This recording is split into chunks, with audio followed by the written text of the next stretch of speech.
Hello friends, आज मैं DI का एक क्वेश्चन बहुत ही इम्पोर्टेंट चर्चा करूंगा जो कि हर बार हर एक एग्ज़ाम में आया है पेट के।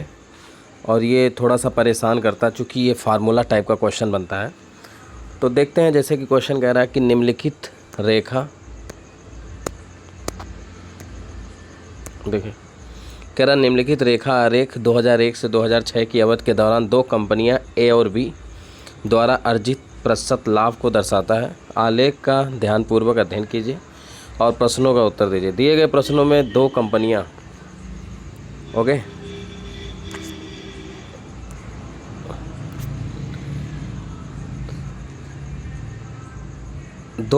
हैं। देखिए, ये थोड़ा सा हम इसको बड़ा कर देते हैं, थोड़ा समझ में ज़्यादा आएगा।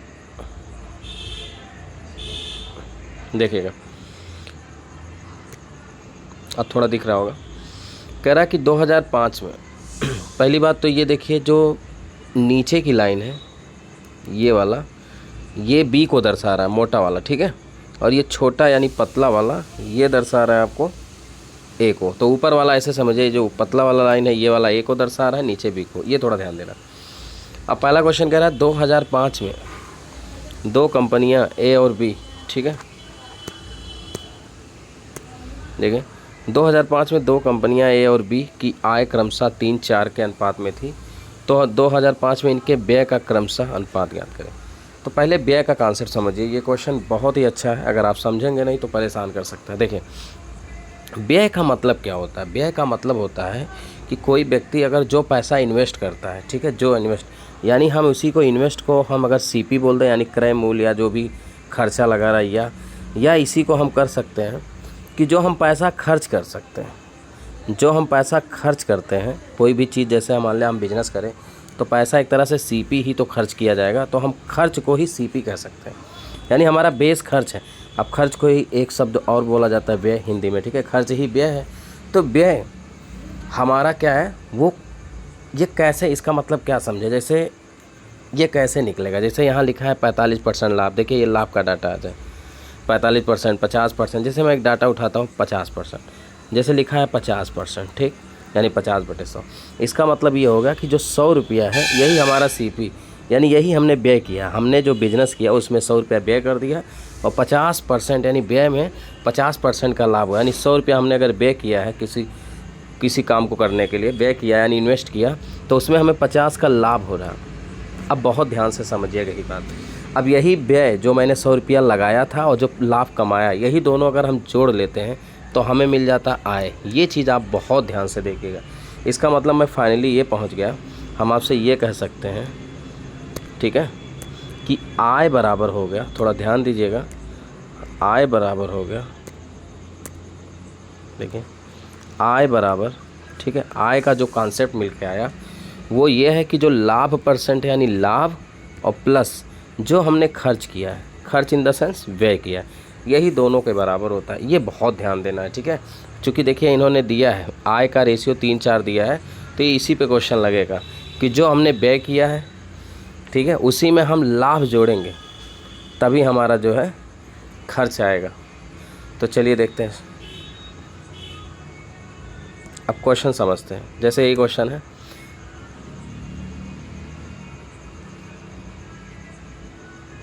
देखिए जैसे कह रहा है ए और बी की आय 3:4 का अनुपात है, तो व्यय क्या, तो व्यय माने वही खर्च, हमने व्यय कितना किया, तो व्यय का हम मान लेते हैं पहले वाले बिजनेस में मैंने 100 रुपया लगाया और दूसरे वाई। अब चूँकि देखिए इसने 2005 वाले में बोला कि व्यय का अनुपात बताओ। 2005 में कंपनी ए और बी, तो 2005 यहाँ है, ए है 70 और बी है 50, यही है। तो अब एक बात बताइए, 70% यानी 100 रुपया अगर मैंने लगाया है बिजनेस में, तो 70 रुपया मैं लाभ कमा रहा हूँ, इसका मतलब यही हुआ। तो एक काम करिए, 70% आपका जो इन्वेस्ट है यानी जो खर्च है उसका 70% निकलना भी चाहिए, क्योंकि हम जब जो हमने व्यय किया है पैसा, उसमें जब लाभ जोड़ेंगे तभी वो हमारा बनेगा आय का रेशियो। तो हम इसको परसेंटेज निकालने के लिए इसको 10x कर देते हैं, 10y, बात एक ही हुआ। अब इसका परसेंटेज निकाला जाएगा, ठीक है। तो 10x का ये हमारा व्यय, हमने 10x व्यय किया है। अगर 10x व्यय किया है तो 10x का अगर हम 70% लाभ कमा रहे हैं, तो 10x का 70% कितना होगा, 7x। और वाई का अगर हम देखें, चूँकि हमने 50% वाई पे कमाया है इन्वेस्ट का, तो 10 वाई अगर मैंने इन्वेस्ट किया तो इसका 50% होगा 5 वाई। अब देखिए मैंने क्या कर दिया, ये मेरा खर्च था जो मैंने इन्वेस्ट किया है और ये जो मैंने कमाई किया है, ठीक है, दोनों को जोड़ देंगे। एक बार हम फिर से समझाते हैं। देखिए मैंने 10x लिया था और बटे 10 वाई कर दिया था। इसका जब मैं निकालूंगा 70% तो 7x निकलेगा। इसका जब मैं 50% बी का निकालूंगा तो 5 वाई निकालेगा, ठीक है। अगर हम दोनों जो यही जो है जोड़ दें तो अभी मैंने बताया आय में अगर हम व्यय में अगर हम लाभ जोड़ देते हैं तो हमारा आय का रेशियो 3-4 दिया ऑलरेडी, ठीक है। अब यही सॉल्व कर लीजिए। तो सॉल्व करेंगे तो देखिए 17x आएगा और बटे 15y आएगा और बराबर 3/4, ठीक। अब गुणा कर देने तो 3x बटे वाई यानी जो हमारा खर्च का अनुपात है वो देखिए 15×3 45 और बटे 17 चौके 68, ये हमारा आंसर आ जाएगा 45/68। ये ऑप्शन नंबर सी, ठीक है। अब क्वेश्चन नंबर नेक्स्ट देखते हैं। सेम यही चीज़ आपको यहाँ लगा लेना है, कोई मेहनत का काम नहीं है। देखिए कह रहा 2005 में 2 कंपनियाँ की आय समान थी, तो फिर वही 2005 उठाया 70 और 50, तो फिर वही कर दीजिए आप 10 x के रूप में मत मानिए, नहीं तो x का आप पॉइंट में आंसर आने लगेगा। 10 y कर दीजिए। अब 10 x में अगर मैंने इन्वेस्ट किया है तो 70% लाभ मिलेगा, तो 70% का मतलब क्या 7x, और y का 50% लाभ मिला है तो 50% लाभ हुआ है, इसका मतलब 10 y का 50% माने क्या हो गया 5 y, और बराबर ये कह रहा है कि जो आय समान थी यानी दोनों का जो आय है वो 1:1 यानी बराबर थी। अब इसको जब आप सॉल्व करोगे तो देखिए जोड़ेंगे इसको तो यहाँ लिख देते हैं 17x आएगा और बराबर ये जोड़ेंगे तो 15y हो जाएगा, ठीक है। यानी x/y का वैल्यू आ जाएगा 15/17। ये देख लीजिए, यानी हमने व्यय के अनुपात फिर ज्ञात कर लिया 15/17। आपका ऑप्शन नंबर ए है, ठीक है, यही ऑप्शन है आपका 15/17। ये देख लीजिए, ठीक। अगला क्वेश्चन चलते हैं। ये क्वेश्चन बड़ा प्यारा है, थोड़ा सा ध्यान देना। ये क्वेश्चन कह रहा है, देखो कह रहा है कि यदि 2002 में बी का व्यय 200 करोड़ था, 2002 में यानी ये 2002 है, कह रहा है 2002 में बी का व्यय 200 करोड़ था, तो 2002 में आय क्या था। तो बहुत सिंपल है, एकदम आसान है। आप एक काम करिए, सीधे जो है बी माने मोटा वाला, यानी बी का मतलब हो गया 2002 में कंपनी बी का बी बोले तो 30, ये वाला 30%, ठीक है। आप लिख लीजिए सीधे 30%। तो अब 30% में देखेंगे ये जो 100 है ये मैंने इन्वेस्ट किया था यानी मेरा खर्च है, ठीक है। खर्च हमारा 1 मिनट सॉरी देखते हैं। बी का व्यय दिया है 200 करोड़, तो हम लिख लेते हैं 30/100। अब हमने जो खर्च किया है, चूँकि हमने बताया था 100 रुपया इन्वेस्ट मतलब ही खर्च होता है। अगर मैंने 100 रुपया खर्च किया है तो इसी का वैल्यू दिया है इसने 200, यानी जो रियल वैल्यू है 200, ये कितना गुना है 2, ठीक है। इसका मतलब अगर ये 2 है, 2 गुना यानी रियल वैल्यू 200 है, तो ये रियल वैल्यू इसका कितना हो जाएगा 60। अब हमसे कह रहा है 60 हो जाएगा। अब हमसे कह रहा है आय क्या था, तो अभी हमने बताया आय में क्या होता है खर्च और लाभ जोड़ देते हैं, तो 200 में 60 जोड़ेंगे कितना आ जाएगा 260 करोड़, और यही हमारा आंसर है, ठीक है। बहुत आसान है। अगला क्वेश्चन देखते हैं। देखिए ये भी क्वेश्चन बहुत अच्छा है। कह रहा है 2001 में कंपनी ए और बी का व्यय समान था।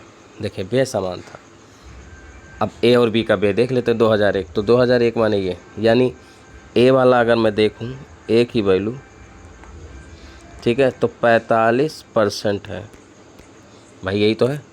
और बी का वैल्यू देखें तो 40%, बी का वैल्यू देखें तो 40%। अब बहुत ध्यान से समझना, ये कह रहा है कि दोनों कंपनियों का कह रहा व्यय समान है, तो व्यय जाहिर सी बात है। देखिए अगर हम इसको 10-10 कर दें या 100-100 ही कर देते, कोई दिक्कत नहीं।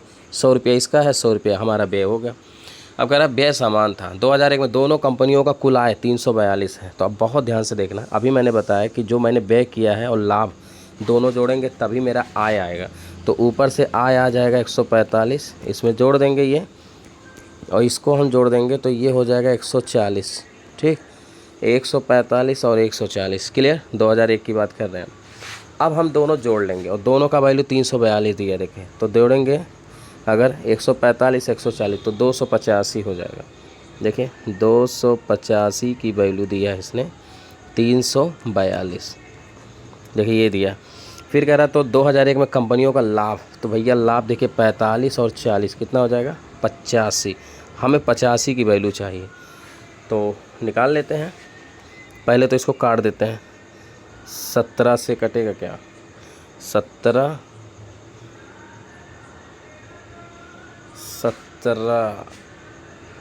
नहीं कटेगा तो 5 से काट लेते हैं।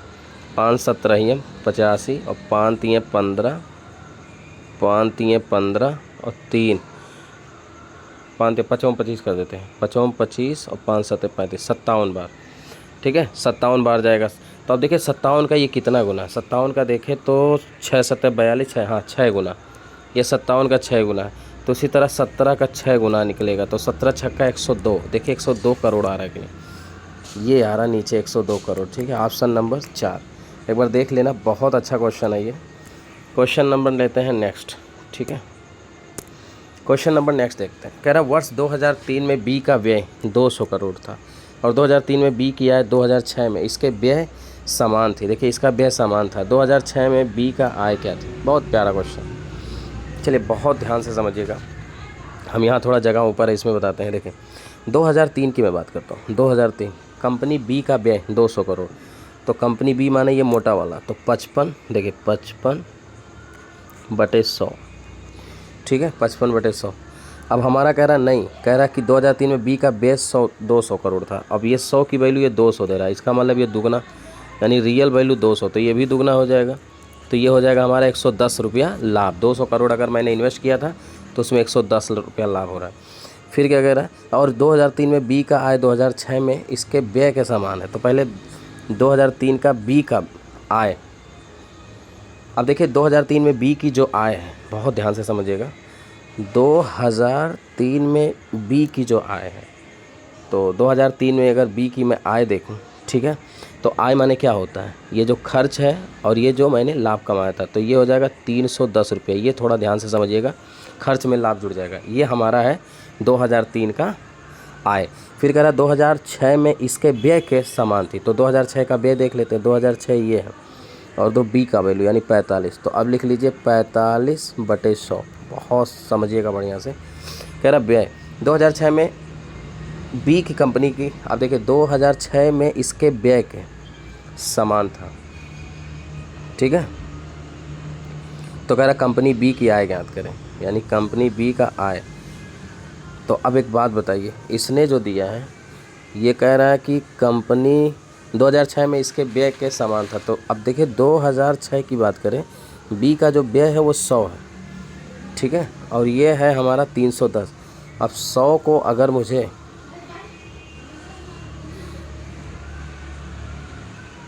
ठीक है 2006 में इसके व्यय के समान था। 2006 में व्यय जो हमारा है,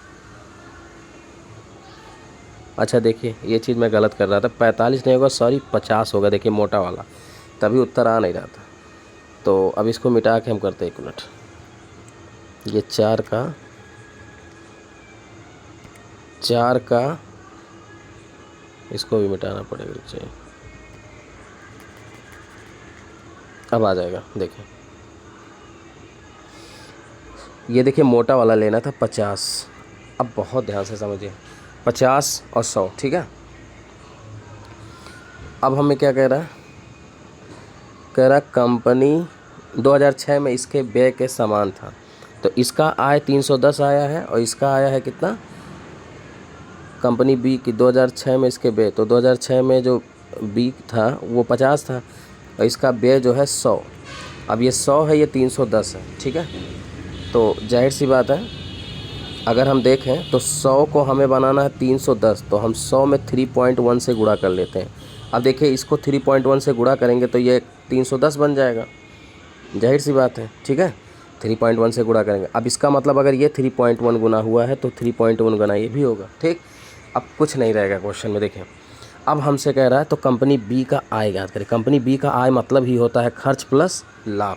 तो नीचे देखिए 310 ऑलरेडी आ ही चुका है क्योंकि उसके बराबर है जिसको हमने बनाया था। ठीक है, 310 ये और 3.1 में 50 से गुणा करेंगे तो पॉइंट से तो ये हट जाएगा, तो 5 एक करने में 5 और 5 3 15, जोड़ लीजिए इसको। तो ये हो जाएगा, यहाँ जोड़ देते हैं 5 और 5 एक 6 और 3 एक 4, 465। 465 ऑप्शन नंबर 2। उम्मीद करते हैं आपको समझ में आई है। क्वेश्चन बहुत अच्छा है, काफ़ी अच्छे बच्चे इसमें थोड़ा सा गलती कर जाते हैं। तो थैंक यू सो मच। अगर आपको ये अच्छा लगा हो तो प्लीज़, अगर आपका पेट का एग्ज़ाम हो 2023 वाले का, तो ये क्वेश्चन ज़रूर देख के जाएगा, बड़ा फ़ायदा मिलेगा। आय और बे पे बहुत बच्चे परेशान हो जाते हैं। Thank you so much, bye bye.